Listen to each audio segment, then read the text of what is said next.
ಎಲ್ಲರಿಗೂ ನಮಸ್ಕಾರ. ಎಲ್ಲರೂ ಹೇಗಿದ್ದೀರಾ? ಎಲ್ಲರೂ ಆರೋಗ್ಯವಾಗಿದ್ದೀರಾ ಅಂದ್ಕೊಂಡಿದ್ದೀನಿ. ಮತ್ತು ಏನು ಸಮಾಚಾರ? ಈ ದಿನ ನಾನು ಇತ್ತೀಚೆಗೆ ಹೆಣ್ಣೆ ಸಿಗಲ್ಲ ಅಂತಾರೆ, ಆದ್ರೂ ನೋಡಿ ಹೆಣ್ಣು ಸಿಕ್ಕು ಮದುವೆಯಾಗಿ ಡೈವರ್ಸ್ ತೊಗೊಳಕ್ಕೆ ಮುಂದುವರಿತಿರ್ತಾರೆ. ಹಾಗೆ ಎಂಗೇಜ್ಮೆಂಟ್ ಆಗಿ ಕ್ಯಾನ್ಸಲ್ ಆಗ್ತಾ ಇರ್ತದೆ. ಅದು ಯಾಕೆ ಹಿಂಗೆ ಮಾಡ್ತಾರೆ ಅನ್ನೋದು ಗೊತ್ತಿಲ್ಲ.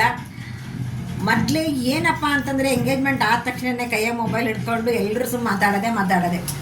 ಮುಂದೆ ಜೀವನ ಆದಮೇಲೆ ಮಾತಾಡೋ ಅಂಥ ವಿಷಯನ ಮದುವೆ ಆದಮೇಲೆ ಮಾತಾಡೋ ಅಂಥ ವಿಷಯನ ಇವರೇನು ಮಾಡ್ತಾರೆ, ಮೊದಲೇ ಎಲ್ಲ ಮಾತಾಡ್ಕೊಂಡು ಡಿಸೈಡ್ ಮಾಡ್ಕೊಂಡ್ಬಿಟ್ಟಿರ್ತಾರೆ. ಇದು ಒಂದು ತಪ್ಪು ಅಂತ ನನ್ನ ಅಭಿಪ್ರಾಯ. ಮುಂದೆ ನಿಮ್ಮ ಅಭಿಪ್ರಾಯ ಹೇಗೋ ಅಂತ ಗೊತ್ತಿಲ್ಲ.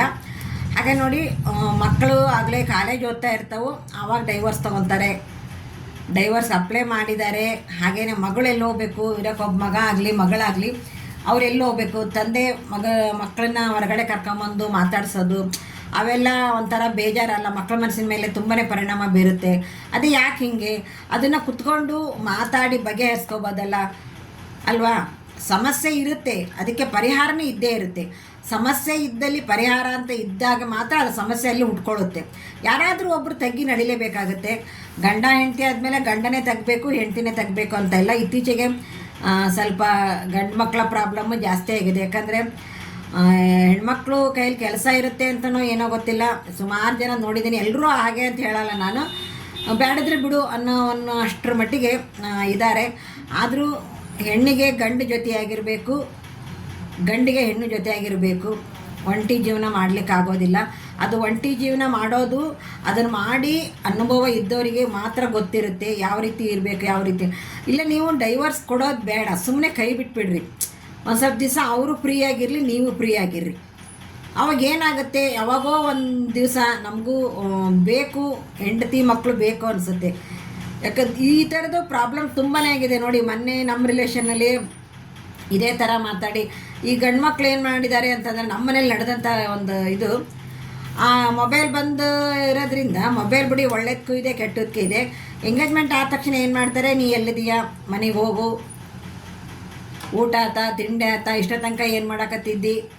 ಇವ್ರು ಬರೋದಕ್ಕಿಂತ ಮೊದಲೇ ಅವ್ರನ್ನ ಬಿಗಿಯಲ್ಲಿ ಹಿಡ್ಕೊಳಕ್ಕೆ ನೋಡ್ತಾರೆ. ಯಾಕಂದರೆ ಎಲ್ರಿಗೂ ಒಬ್ಬೊಬ್ಬರೇ ಹೆಣ್ಮಕ್ಳು ತುಂಬ ಚೆನ್ನಾಗೇ ಬೆಳೆಸಿರ್ತಾರೆ. ಎಲ್ಲರೂ ಅದೇ ರೀತಿ ಅಂತ ಹೇಳೋಕ್ಕಾಗೋದಿಲ್ಲ. ಆಮೇಲೆ ಎಲ್ಲಿದೆ ಏನದು, ಅವ್ರೇನಾದರೂ ಒಂದು ತಪ್ಪು ಆನ್ಸರ್ ಮಾಡಿದಂದ್ರೆ ವಿಡಿಯೋ ಕಾಲ್ ಮಾಡು ಅನ್ನೋದು, ವಿಡಿಯೋ ಕಾಲ್ ಮಾಡಿ ಇಷ್ಟೊತ್ತಾದರೂ ಇಲ್ಲದೆಯಾ ಅನ್ನೋದು. ಈ ಥರ ಆಗಿ ನಮ್ಮ ರಿಲೇಷನ್ನಲ್ಲಿಯೇ 2 ಎಂಗೇಜ್ಮೆಂಟ್ ಆಗಿ ಕ್ಯಾನ್ಸಲ್ ಆಗಿದ್ದೇವೆ. ಯಾಕಂದರೆ ನೋಡಿ, ದುಡ್ಡು ಅನ್ನೋದು ಸುಮ್ಮನೆ ಬರಲ್ಲ, ದುಡಿದ್ರೆ ಮಾತ್ರ ದುಡ್ಡು ಬರುತ್ತೆ. ಎಂಗೇಜ್ಮೆಂಟಿಗೆ ಎಷ್ಟು ಖರ್ಚು ಮಾಡಿರ್ತಾರೆ, ಆಮೇಲೆ ನಮ್ಮ ಕಡೆಗೆ ಮನೆ ನೋಡೋಕ್ಕಂತ ಎಷ್ಟು ಖರ್ಚಾಗಿರುತ್ತೆ, ಮಾತಾಡೋದು ಅಂತಂದೇಳಿ ಎಷ್ಟು ಖರ್ಚಾಗಿರುತ್ತೆ. ಅವರು ಬಂದಿರ್ತಾರೆ, ಇವರು ಬಂದಿರ್ತಾರೆ, ಜನನ ಒಟ್ಟಿಗೆ ಸೇರಿಸೋದು. ಯಾಕಂದ್ರೆ ಜನ ಎಲ್ಲರೂ ಕೆಲಸದಾಗಿರ್ತಾರೆ, ಅವರೆಲ್ಲ ಕೆಲಸ ಬಗ್ಸಿ ಬಿಟ್ಟು ಇವರ ಒಂದು ಮನೆಯ ಕಾರ್ಯಕ್ರಮಕ್ಕೆ ಬಂದಿರ್ತಾರೆ. ಆದರೆ ಈ ಹುಡುಗರು ಈ ರೀತಿ ಮಾಡೋದು ತಪ್ಪು. ಒಂದು ಸ್ವಲ್ಪ ದಿವಸ ಸುಮ್ಮನಿರ್ರಿ ನೀವು. ಮದುವೆ ಆದಮೇಲೆ ನಿಮ್ಮನೆ ಹುಡುಗಿ ಬಂದೇ ಬರ್ತಾಳೆ, ಅವ ಮಾತಾಡೋದಿರುತ್ತೆ. ಮೊದಲು ಅದಕ್ಕೇನೆ ಮೊದಲಿನ ಏನು ಸಂಸ್ಕೃತಿ ಇತ್ತು ಅದೇ ಬೆಸ್ಟ್ ಅನಿಸುತ್ತೆ. ಅವರು ಮಾತಾಡೋಕ್ಕೂ ಬಿಡ್ತಿರ್ಲಿಲ್ಲ, ಏನೇ ಇಲ್ಲ. ಮದುವೆ ಆದಮೇಲೆ ಎಲ್ಲದನ್ನೂ ಅವರು ಅರ್ಕಣೋ ಅಷ್ಟಕ್ಕೆ ಆಗಲೇ ಹೊಂದಾಣಿಕೆ ಮೂಡಿಬಿಡ್ತಿತ್ತು. ಇದು ಏನೂ ಇಲ್ಲ, ಮೊದಲೇ ಎಲ್ಲ ಅರ್ತ್ಕೊಂಡು ನಾವು ಹಂಗೆ ನಾವೇನು ಓದಿರ್ತೇವೆ ಅದೇ ಗಂಡೆ ಬೇಕು ಅನ್ನೋದು. ಈಗಂತೂ ಏನು ಸಮಸ್ಯೆನಪ್ಪ, ಹೆಣ್ಣು ತೋರಿಸೋದು ಅಂತಂದರೆ ಅಷ್ಟೇ ಸಮಸ್ಯೆ, ಗಂಡು ಕರ್ಕೊಂಡೋಗಿ ತೋರಿಸೋದು ಅಂತಂದ್ರೆ ಗಂಡು ತೋರಿಸೋದು ಅಷ್ಟೇ ಸಮಸ್ಯೆ, ಹೆಣ್ಣು ತೋರಿಸೋದು ಅಷ್ಟೇ ಸಮಸ್ಯೆ. ಯಾಕಂದರೆ ಹೊಂದಾಣಿಕೆ ಅಂತ ಜೀವನನೇ ಇಲ್ದಂಗೆ ಆಗ್ಬಿಟ್ಟೈತಿ. ಬರೀ ಡೈವರ್ಸು. ಸ್ವಲ್ಪ ನಾವು ಕೂಲಾಗಿ ಕುತ್ಕೊಂಡು ಯೋಚನೆ ಮಾಡಿದರೆ ಮಾತ್ರ ಪರಿಸ್ಥಿತಿ ಸಮಸ್ಯೆ ಎಲ್ಲಿ ಹುಟ್ಟಿದೆ ಅದನ್ನು ಕುತ್ಕೊಂಡು ಯೋಚನೆ ಮಾಡಬೇಕು. ಯಾಕಂದರೆ ಸಮಸ್ಯೆ ಎಲ್ಲರ ಮನೆಯಲ್ಲಿ ಇದ್ದೇ ಇರುತ್ತೆ ಬಿಡಿ. ಸಮಸ್ಯೆ ಎಲ್ಲಿ ಹುಡ್ತು, ಯಾವ ಟೈಮ್ನಲ್ಲಿ ನಾವು ಜಗಳ ಮಾಡಿದ್ವಿ, ಯಾಕಂದರೆ ಅವರು ಸಾಕಾಗಿರ್ತಾರೆ, ಇವರು ಸಾಕಾಗಿರ್ತಾರೆ, ಅಂಥ ಹೊತ್ತಿನಲ್ಲಿ ಜಗಳ ಹಾಗೇ ಆಗುತ್ತೆ.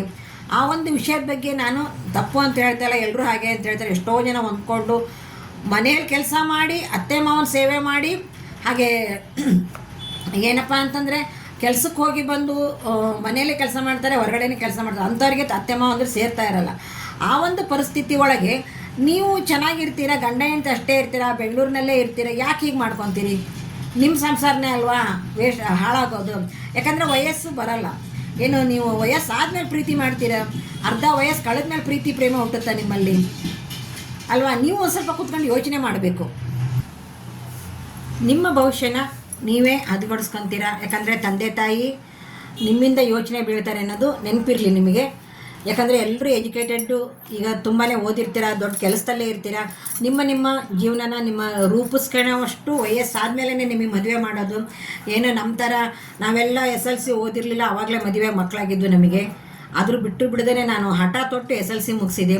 ಕೆಲವೊಂದು ಸಮಸ್ಯೆಗಳು ಹೀಗಿರ್ತಾವೆ ನೋಡಿ.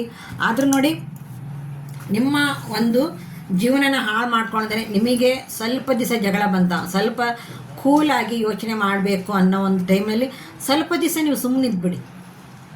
ತಾನೇ ಇಬ್ಬರಲ್ಲಿ ಪ್ರೀತಿ ಹುಟ್ಟುತ್ತೆ. ಅದು ಡೈವರ್ಸ್ ತನಕ ಹೋಗಲ್ಲ. ಅದು ಪ್ರೀತಿ ಹುಟ್ಟುತ್ತೆ.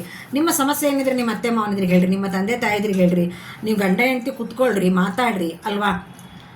ಯಾಕೆ ಸುಮ್ಮನೆ ಇದ್ದ ಒಂದು ಜೀವನನ ಬಯಸಿ ಮನುಷ್ಯನ ಜೀವನ ಎಲ್ರಿಗೂ ಸಿಗೋದಿಲ್ಲ ಈ ಒಂದು ಸುಖ.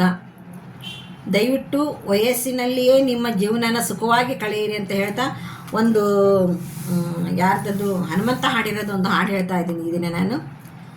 ನಿನ್ನ ಮಾರಿ ನೋಡಂಗ ಈ ಹುಡುಗಿ ಎಲ್ಲಿ ಸಿಗತಿ, ನಿನ್ನ ಜೋಡಿ ಮಾತಾಡೋದೈತಿ. ಏ ಹುಡುಗಿ ಎಲ್ಲಿ ಸಿಗತಿ, ನಿನ್ನ ಜೋಡಿ ಮಾತಾಡೋದೈತಿ. ನಿಜ ಹೇಳತೀನಿ ಗೆಳತಿ, ಕಿವಿಗೊಟ್ಟ ಕೇಳ ಗೆಳತಿ. ನಿಜ ಹೇಳತೀನಿ ಗೆಳತಿ, ಕಿವಿಗೊಟ್ಟ ಕೇಳ ಗೆಳತಿ. ಪವಿತ್ರ ನಮ್ಮ ಪ್ರೀತಿ, ನನ್ನ ಮರೆತು ನೀ ಹ್ಯಾಂಗ ಇರತಿ. ಈ ಜೀವನ ಹ್ಯಾಂಗ ಕಳಿತಿ, ನನ್ನ ಮರೆತು ನೀ ಹ್ಯಾಂಗ ಇರತಿ. ಈ ಜೀವನ ಹ್ಯಾಂಗ ಕಳಿತಿ. ಕಣ್ಣಿನೊಳಗೆ ಶುರುವಾದ ಪ್ರೀತಿ, ಮನಸ್ಸಿನೊಳಗ ಮನಿ ಮಾಡೈತಿ. ಎರಡು ದೇಹ ಒಂದೇ ಜೀವ, ಪ್ರೇಮವಾಗಿ ಬೆರೆತೈತಿ. ಕಣ್ಣಿನೊಳಗೆ ಶುರುವಾದ ಪ್ರೀತಿ, ಮನಸ್ಸಿನೊಳಗೆ ಮನಿ ಮಾಡೈತಿ. ಎರಡು ದೇಹ ಒಂದೇ ಜೀವ, ಪ್ರೇಮವಾಗಿ ಬೆರೆತೈತಿ. ನನ್ನ ಹೃದಯದ ರಾಜ್ಯದೊಳಗ ಮಹಾರಾಣಿ ನಿನ್ನ ಗೆಳತಿ. ನನ್ನ ಹೃದಯದ ರಾಜ್ಯದೊಳಗ ಮಹಾರಾಣಿ ನಿನ್ನ ಗೆಳತಿ. ನಿಜ ಹೇಳತೇನ ಗೆಳತಿ, ಕಿವಿಗೊಟ್ಟ ಕೇಳ ಗೆಳತಿ. ಪವಿತ್ರ ನಮ್ಮ ಪ್ರೀತಿ, ನನ್ನ ಮರೆತು ನೀ ಹ್ಯಾಂಗ ಇರತಿ. ಈ ಜೀವನ ಹ್ಯಾಂಗ ಕಳಿತಿ, ನನ್ನ ಮರೆತು ನೀ ಹ್ಯಾಂಗ ಇರತಿ. ಈ ಜೀವನ ಹ್ಯಾಂಗ ಕಳಿತಿ, ನನ್ನ ಮರೆತು ನೀ ಹ್ಯಾಂಗ ಇರತಿ. ಈ ಜೀವನ ಹ್ಯಾಂಗ ಕಳಿತಿ. ನೋಡಿ, ನನಗೆಂತಕ್ಕೂ ಗೊತ್ತಿಲ್ಲ, ಹೆಂಗೋ ಬಂದಷ್ಟು ಹಾಡು ಹೇಳಿದ್ದೀನಿ. ದಯವಿಟ್ಟು ನಿಮ್ಮ ಸಮಸ್ಯೆಯನ್ನು ತೀರ ವಿಕೋಪಕ್ಕೆ ಹೋಗೋ ತನಕ ಬಿಡಬೇಡಿ. ಡೈವರ್ಸ್ ತನಕ ದಯವಿಟ್ಟು ಯಾರೂ ಹೋಗಬೇಡಿ. ಇರೋದೊಂದು ಜೀವನನ ಸುಂದರವಾಗಿ ಸುಖವಾಗಿ ಕಳೀರಿ ಅಂತ ಹೇಳ್ತಾ, ಯಾಕಂದರೆ ಎಲ್ಲರೂ ಎಜುಕೇಟೆಡ್, ಎಲ್ಲರೂ ಒಂದು ಈಗೆಲ್ರಿ 10-15 ವಯಸ್ಸನ್ನೇ ಮದುವೆ ಮಾಡ್ತೀರಿ. ನೀವು ಎಲ್ಲ 25 ಮೇಲೆ ಮದುವೆ ಮಾಡ್ಕೊಂಡಿರ್ತೀರಿ. ದಯವಿಟ್ಟು ನಿಮ್ಮ ಜೀವನನ ಹಾಳು ಮಾಡ್ಕೋಬೇಡಿ ಅಂತ ಹೇಳ್ತಾ ಈ ವಿಡಿಯೋನಲ್ಲಿ ಮುಗಿಸ್ತಾ ಇದ್ದೀನಿ. ಏನಾದರೂ ತಪ್ಪಿದ್ರೆ ಕ್ಷಮೆ ಇರಲಿ ಅಂತ ಹೇಳ್ತಾ ಎಲ್ಲರಿಗೂ ನಮಸ್ಕಾರ, ಎಲ್ಲರಿಗೂ ಧನ್ಯವಾದಗಳು.